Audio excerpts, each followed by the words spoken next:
আসসালামু আলাইকুম এভরিওয়ান, সবাই কেমন আছেন? আশা করি খুব ভালো আছেন আর আমিও খুব ভালো আছি। তো চলুন আজকে নিয়ে চলে এসেছি একটা নতুন হেলদি এবিসি জ্যাম রেসিপি নিয়ে। তো এই জ্যামটা খাওয়ার পরে মানে এত সুন্দর টেস্ট হবে, আমি গ্যারান্টি দিয়ে বলতে পারি যে আপনি বাজারের মিক্স জ্যাম খেতে ভুলেই যাবেন।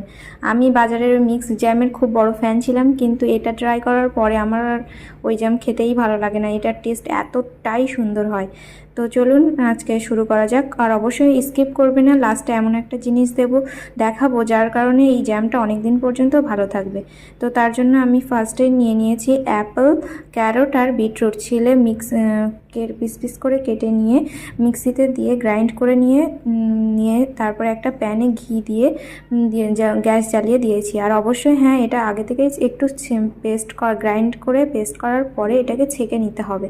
কারণ কি, এতে অনেক দলা থাকে যেগুলো পেস্ট হয় না, সেগুলোকে ছেঁকে নেওয়ার ফলে আবার একবার ওগুলোকে গ্রাইন্ড করে পেস্ট করে নিতে হয়, নিয়ে আবার একটু পেস্ট করে তারপরে ছেঁকে নিয়ে এবার এটাকে প্যানে দিয়ে ঘি দিয়ে জাল দিতে হবে এবং তার 1 চামচ দিলেই হয়ে যাবে ব্যাস, যাতে কড়ার গায়ে ওটা লেগে না যায়। তারপরে পরিমাণ মতো চিনি, আপনারা যেমনটা খেতে চান। তারপরে একটু লেবু, আমার কাছে যেহেতু আমলকিটা ছিল না, আমলকিটা দিলেও খুব সুন্দর হয়। আমি এর আগে যখন বানিয়েছিলাম আমলকি দিয়ে, তো তার টেস্টটাও খুব সুন্দর হয়েছিল। তো আজকে আমলকিটা অ্যাভেলেবেল না থাকায় আমি এখানে লেবুর রস দিয়েছি আর চিনি দিয়েছি, দিয়ে এটাকে অনবরত নাড়তে থাকতে হবে। আর হ্যাঁ, গ্যাসের ফ্লেমটা অবশ্যই লোতে রাখতে হবে। যদি আপনি জোরে দেন তাহলে এটা এত জোরে জোরে ছিটকে আপনার গায়ে এসে লাগলে সেখানে তো কিন্তু জ্বলে যাবে। তো আমার তো এটা নাড়তে নাড়তে হাত ব্যথা হয়ে গেছিলো, আমার মিস্টারই নাড়ছিল, আধা ঘন্টা ধরে নেড়েছে। আমার তো মানে পুরো ক্রেডিটটাই ওর। আর তারপরে এটাকে নাড়তে নাড়তে একটা ম্যাজিক হবে, দেখুন কত সুন্দর একটা যখন হয়ে যাবে, কালার চেঞ্জ হয়ে যাবে।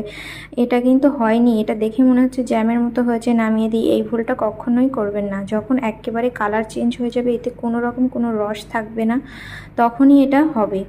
আর হ্যাঁ, এটা যখন আপনি দেখছেন এই যে লাস্টে সেই সিক্রেটটা, যে আমার কালারটা দেখুন কত চেঞ্জ হয়ে গেছে। এবার আমি এখানে 2 চামচ পরিমাণ ভিনিগার দিয়ে দিচ্ছি।